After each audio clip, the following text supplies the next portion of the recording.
29ª rodada do Brasileirão 2023. Primeiro jogo deveria ser Fortaleza e Botafogo, mas o jogo foi adiado, porque o Botafogo teve aquele jogo contra o Atlético Paranaense na rodada 28. O jogo começou no sábado, 9 da noite, terminou no domingo às 3 da tarde. E aí temos a regra, né, pela CBF, acho que pela FIFA também, de que precisa ter no mínimo 48 horas de distância, né, 2 dias entre um jogo e outro. E não ia bater essas 48 horas, né, da segunda entrada em campo do Botafogo Atlético Paranaense até a terça-feira. O Fortaleza só poderia jogar na terça porque ele tem a final da Sul-Americana neste sábado. Eu acho que o Fortaleza poderia jogar na quarta, não teria problema, mas né, não vamos prejudicar o Fortaleza também. O Botafogo queria jogar, porque o Fortaleza ia reserva, independente de qualquer coisa, se fosse na quarta ou na terça, né? Teria que ser na terça. O Botafogo queria enfrentar o Fortaleza reserva porque a chance de vencer seria maior. E o Fortaleza não queria jogar, porque ele quer jogar com o time titular depois da final da Sul-Americana. Independente se for campeão ou não, claro que se tiver perdido, o Fortaleza vai ir com muito mais vontade para ganhar o jogo. Se tiver ganhado também, né? Diante da sua torcida, claro que não vai querer fazer feio. Mas enfim, o jogo foi adiado, na minha opinião, deveria acontecer, já que todos os jogadores do Botafogo estavam de acordo, o Botafogo estava de acordo, o Fortaleza não quer, porque o Fortaleza não quer, não importa, filho. O jogo estava marcado, você vai jogar, você não vai ter que viajar para o Rio, são eles que vão para o Ceará, né, para Fortaleza. Enfim, não adianta falar mais nada, o jogo foi adiado, ainda não tem data, deve acontecer na data FIFA, e o Botafogo deve reclamar se tiver jogador convocado, né. Fortaleza não deve ter, mas eu acredito que o Fortaleza vai ganhar o Sul-Americano e já não vai estar nem aí pro Campeonato Brasileiro. O Red Bull Bragantino jogou então na quarta-feira contra o Atlético Mineiro, o Bragantino que é o vice-líder do campeonato, ainda é, né? E perdeu uma grande oportunidade de chegar mais próximo ao Botafogo. A distância é de 7 pontos, era antes da rodada começar e continua depois da rodada terminar, já que o Bragantino perdeu em casa para o Atlético Mineiro, que é o time mais inconstante do Brasil, né? O Atlético Mineiro consegue ganhar fora de casa do Palmeiras, que era o vice-líder até perder para o Atlético, e consegue ganhar do vice-líder, que é o Bragantino também. Aí joga em casa com o Coritiba, perde, era o Lanterna, perde para o Cruzeiro, que estava na beira da zona de rebaixamento, não ganhava de ninguém. O Atlético ganha os jogos que a gente acha que ele não vai ganhar e perde o que ele é favorito. Mas, enfim, é o estilo do jogo do Filipão, né? Ele gosta mais de reagir, né? Bola longa, vamos fazer o contra-ataque e tal. O Bragantino é o time que vai dominar e vai para cima. O Cruzeiro é o time que vai se defender e não vai, o Atlético com a bola no pé, pelo visto, não sabe o que fazer, né? Agora, fizeram um gol de pênalti, inclusive eu acho que o Léo Ortiz devia ter sido expulso, né? Porque ele defendeu a bola igual um goleiro, só tomou cartão amarelo, o Hulk bateu o pênalti e fez. Aí no segundo tempo, né, belíssimo lançamento do Pavão, o Igor Gomes fez um golaço. E aí o Thalisson descontou pro Bragantino, mas não deu tempo de empatar. 2-1 para o Atlético Mineiro do Filipão. E o Bragantino continua com a mesma distância contra o Botafogo, não é pra jogar a toalha, mas era aquele jogo que, pô, você pega um Atlético, acabou de perder um clássico, jogou mal pra caramba e não conseguiu vencer. Mas é futebol, né? Isso é o futebol. O Bragantino, muita gente não dá. O Bragantino não tem chance de ser campeão, né? Mas é aquela coisa, não tem a pressão. A pressão é pequena, né? Não tem muitos torcedores, a mídia não fala tanto. Vai lá, faz questão de não colocar o Bragantino como candidato ao título, sendo que ele é. Numa dessa pode até sobrar ainda, mas era um jogo que tinha que ganhar, cara. O Atlético Paranaense ganhou de 3-2 do América Mineiro e agora eu acho que já era para o América Mineiro de fato, né? Eles começam ali ameaçando que vão vencer o jogo, que dá para sonhar, né? O Mastriani fez um golaço com 12 minutos, aí já toma virada no final do primeiro tempo. O Eric fez o gol de empate do Atlético Paranaense, o Pablo fez o segundo gol e o Vitor Bueno fez um golaço também para terminar o primeiro tempo 3-1 no placar. Na segunda etapa, o Emanuel Martins até fez mais um para o América, mas terminou assim, 3-2 para o Atlético Paranaense, chega no G4 e vai em busca de uma vaga direta na Libertadores. Vamos ver se o Wesley Carvalho vai ser mantido como técnico oficial permanente no ano que vem, ou se eles vão atrás de outro treinador, né? O fato é que ele faz um bom trabalho no Campeonato Brasileiro, muito tempo com o Mancini no Brasileirão, fez a troca, não acho que mudou muita coisa, continua um time que você vê que tem ideias ofensivas, mas a defesa continua muito ruim. E já está rebaixado, né? O América já pode pensar no que fazer no ano que vem para voltar à Série A.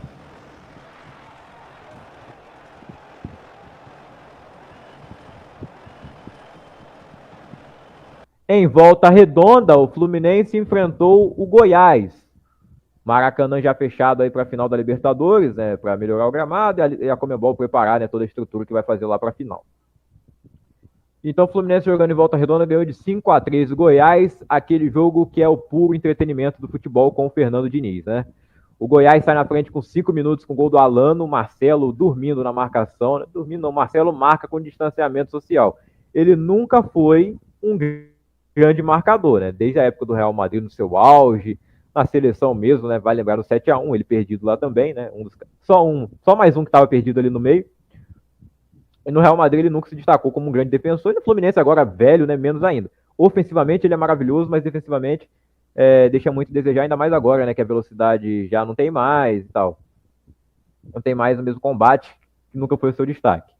Então o Alano abre o placar para o Goiás, o Matheus Babi faz 2-0, e aí o Felipe Melo empata, diminui o placar, aliás, né, aos 17 minutos. Logo na sequência tem um empate com o gol do Marlon, que manda a torcida toda do Fluminense calar a boca, porque ele estava sendo criticado, e o gol é anulado. Momento hilário, e eu fiquei bolado porque eu escalei ele no Cartola e tiraram os pontos dele, né? Enfim, o Felipe Melo acabou sentindo e saiu no segundo tempo, ainda no primeiro tempo, né, no final ali ele saiu. O John Arias marcou 2 gols, grande atuação do colombiano, esse eu escalei no Cartola e me dei bem. Quem escalou o Cano que se deu mal, né? Ainda bem que eu não. Grande atuação também do Keno, que não marcava gol desde o jogo contra o Paysandu na segunda fase da Copa do Brasil. Marcou logo 2 nessa partida, deixaram ele bater o pênalti. Depois ele fez um belíssimo gol, que foi o 5º gol do Fluminense no jogo. E ainda teve o Julian Palacios descontando para o Goiás, num golaço de voleio, mas terminou assim 5-3. O Goiás entra na zona de rebaixamento. É um time que por muito tempo, ali com o português Armando Jesus, tinha melhorado a defesa, era um time que era difícil tomar gols, mas agora descambou tomar gol demais, né? Teve o 6-4 pro Bahia, 5-3 pro Fluminense, e só virada, hein? E entra na zona de rebaixamento, né? Para mim, né, no início do campeonato, eu sempre achei que o Goiás ia ser o lanterna, porque o elenco do Goiás, em questão de nome, né, é disparado o pior da Série A. Os jogadores de nome do Goiás são o Apodi, o Tadeu. Quem mais tem nome? O Matheus Babi tem um nomezinho? Não que isso defina alguma coisa, né? E não define. Tanto que o Goiás ficou vários momentos ali fora da zona.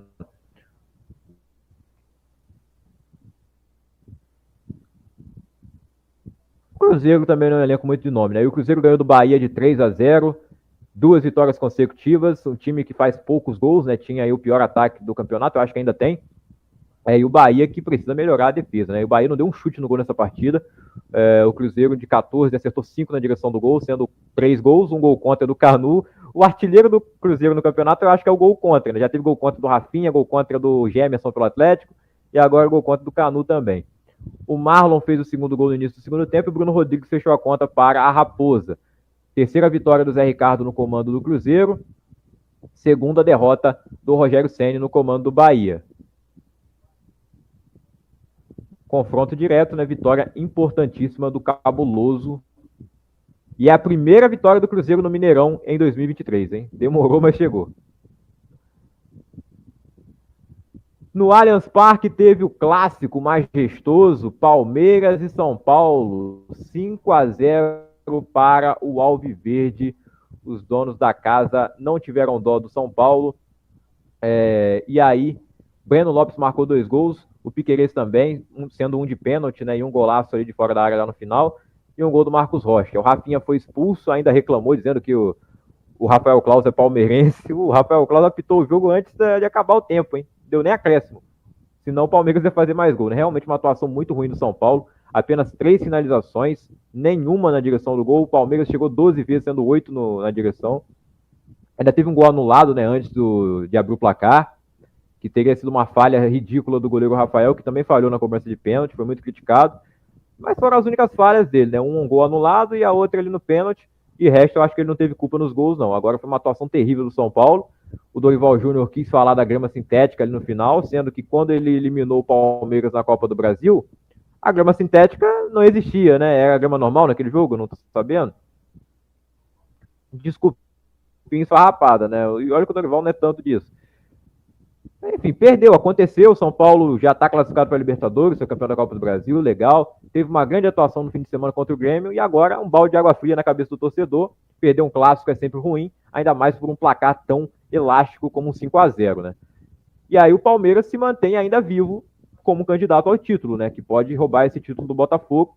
junto ali com o Bragantino e o Flamengo. O Flamengo agora deu uma caída também porque perdeu o seu jogo. Já vamos falar da derrota do Flamengo para o Grêmio. Mas tá aí o Palmeiras dando uma resposta para o seu torcedor. A Leila continua sendo cobrada, né? Teve até os torcedores colocando fita adesiva no logo da Crefisa, na camisa, né? Raspando o nome da Crefisa. Mas ela comemora aí como se ela tivesse feito gol. O Grêmio recebeu o Flamengo na Arena do Grêmio, em Porto Alegre. O jogo terminou 3-2 para o Tricolor de virada, né? O primeiro tempo ali o Flamengo foi melhor na partida. O Everton Cebolinha abriu o placar aos 42 minutos. A lei do ex, como sempre, entrando em ação, né? Não comemorou o gol. Foi até um belo gol dele ali, né? E aí depois o Grêmio chegou ao empate no segundo tempo, né? Com o Aldemir Ferreira, o Ferreirinha, mais conhecido como Ferreirinha, né? Golaço. Foi o 1000º gol do Grêmio em campeonatos brasileiros, inclusive, né? Um fato histórico. Aí o Natan Fernandes fez o 2-1. As substituições do Renato Gaúcho fizeram muito efeito, né? E olha que você nem espera tanto de jogadores assim, que nem tem tanto nome, né? O Natan Fernandes tem 18 anos. O André, eu acho que ele tem 20 e tal. Ninguém espera tanta coisa assim. Você não teve o Soares disponível, estava suspenso. Então ninguém botava tanta fé no Grêmio. No momento que o Flamengo vinha crescendo com o Tite, 2 vitórias seguidas. Não acho que teve nenhuma atuação maravilhosa, nem contra o Vasco, nem contra o Cruzeiro. Muito menos agora, contra o Grêmio, né? Foi a pior, sem dúvidas, até pelo resultado. Mas o Flamengo que se aproximava do líder, enquanto o Grêmio se distanciava, o Grêmio vai lá e ganha, né? Enfim, isso é futebol, né? Depois de uma atuação horrível contra o São Paulo, o Grêmio tem uma atuação fantástica no segundo tempo. Especialmente, né, nesses minutos aí entre o gol da virada e o terceiro gol. Ainda sofreram lá no finalzinho o gol do Luiz Araújo, o primeiro gol dele pelo Flamengo, mas terminou assim 3-2, vitória do time do Renato Gaúcho contra o time do Tite. E o Grêmio segue firme ali no pelotão da Libertadores, o Flamengo também, mas é uma derrota que complica na briga pelo título, né?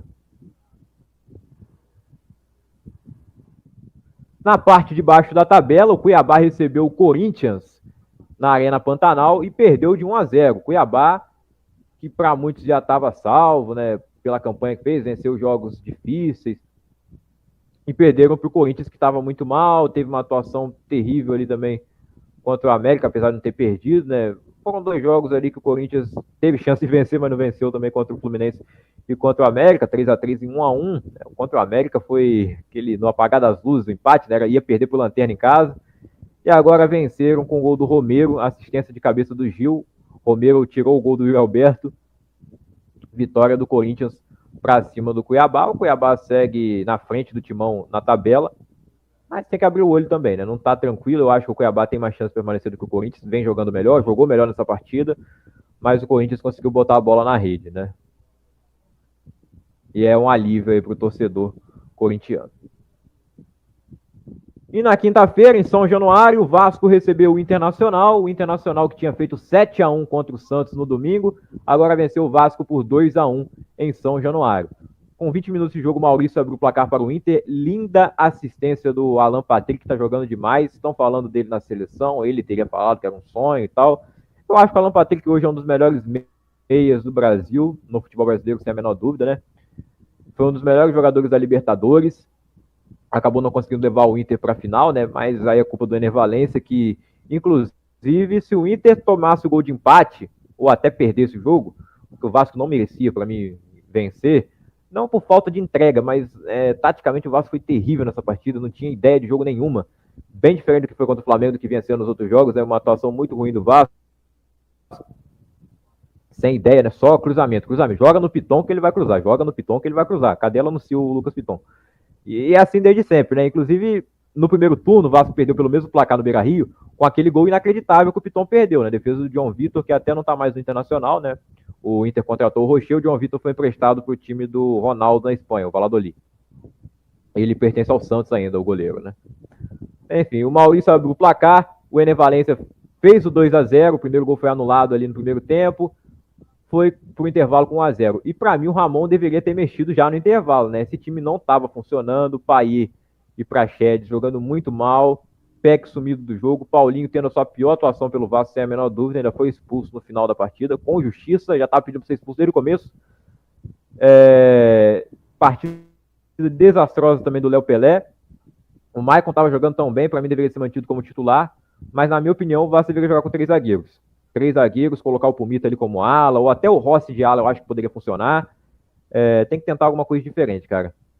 Colocar o Medel ali como terceiro zagueiro centralizado. Quando o time atacar, ele pode virar volante. É uma ideia aí pro Ramon. Eu acho que pode funcionar. Mas é o seguinte, o Vasco não pode se desesperar, né? Eu estava tranquilo em relação ao rebaixamento, mesmo estando dentro da zona, após a derrota para o Flamengo no domingo. Eu fiz até uma live no Instagram ontem, né, depois do jogo, falando que agora eu estava preocupado. E eu estou preocupado. Só que vou ficar mais ainda se o Vasco não ganhar do Goiás domingo. É final para os dois times, né? Vai pegar fogo esse jogo lá em Goiânia. Se o Vasco não vencer, as coisas ficam muito complicadas. Se o Goiás não vencer, também fica complicado para eles, né? Mas eu acho que a responsabilidade maior é do Vasco, apesar do jogo ser lá na casa do Goiás, né? Quem é que teve maior investimento no ano? Foi o Vasco. Só não investiu mais que o Flamengo. E olha a situação que tá aí. Vamos ver, não vai ter Paulinho Paula. O Léo Pelé podia ter tomado o terceiro amarelo, não tá jogando nada, entregou o segundo gol. Mas não, vai jogar, né? Tá disponível. E não vai ter o Eric Marcos, que entrou bem no segundo tempo, deu assistência pro gol do Alex Teixeira, de quem eu não esperava nada. Ele fez um gol no belíssimo cabeceio, mas o Vasco não conseguiu chegar ao empate, né? E o Eduardo Cudê elogiou bastante a postura do Vasco de não desistir. Realmente não desistiu, cara. Mas desse jeito aí, o que adianta? É aquela valentia burra que você vai morrer, tá ligado? Vou pular do prédio. Eu tenho coragem de pular do prédio, mas vou morrer. É o Vasco atacando o Santos, ganhou de 2-1 do Coritiba, sai da zona de rebaixamento, e aí é o que eu trago pro Vasco. Se o Santos, que tomou 7-1 do Internacional, não se abateu e ganhou o jogo seguinte, o Vasco não pode se abater por um 2-1. Não pode, né? Tudo bem. Perspectivas um pouco diferentes de adversário, porque o Coritiba já tá rebaixado junto com o América. Eu acho que o Coritiba, inclusive, joga até pior do que o América, mas não tá na lanterna, tá em 19º. O Santos abriu o placar aos 4 minutos com o contra do Matheus Bianchi. Aí o Coritiba chegou a empatar os 11 com um gol de pênalti do Robson. Para muitos não foi pênalti. O juiz demorou um tempão para dar o pênalti, foi no VAR. Não achava o VAR, porque na Vila Belmiro não fica no mesmo lugar dos outros estádios. E aí o Robson bateu, quase que o João Paulo defende, mas foi com a mão leve na bola, né? Não deu para pegar. A bola foi no meio também, não teve culpa do João Paulo, né? E aí o Marcos Leonardo no segundo tempo faz o gol de cabeça, linda jogada do Soteldo, que não subiu na bola, faltou fazer isso aí, né? Mas o Marcos Leonardo ainda teve mais um gol anulado, foi um golaço dele, um absurdo anular um gol daquele. Deram impedimento no braço, eu entendi assim pelo menos. Eu não anularia aquele gol não, cara. Infelizmente a gente não tem a tecnologia do impedimento, né, da Copa do Mundo, da Champions, que é fantástica, a gente tem que esperar os caras traçar a linha tudo errado lá no VAR com a TechPix. A imagem toda borrada, mais borrada que a minha facecam aqui, né? Minha webcam. Olha como é que tá aqui, ó. A imagem do VAR é tão borrada quanto essa. Classificação no Campeonato Brasileiro após a 29ª rodada. O Botafogo, que não jogou nessa rodada, tem 28 jogos, 59 pontos. O Bragantino chegou a 52, continua com 52, porque ele perdeu, não somou ponto nenhum. O Palmeiras chegou a 50, empatou com o Flamengo em pontos. O Flamengo perdeu, continua na mesma coisa. O Atlético Paranaense tem 48 pontos, é o quinto colocado. O Grêmio tem 47, está em sexto lugar. O Atlético Mineiro está em sétimo, com 46. O Fluminense tem 45, é o oitavo. O Fortaleza está em nono, com 42. O São Paulo é o décimo, com 38. O Internacional tem 38 também. Cuiabá e Cruzeiro tem 37. Corinthians tem 36, Bahia 34 e o Santos tem 33, é o primeiro time fora da zona de rebaixamento. Dentro da zona está o Goiás com 31, o Vasco com 30, o Coritiba e o América, esses dois aí já eram, né? 20 pontos para o Coritiba, 19 para o América. Muito difícil a situação dos dois.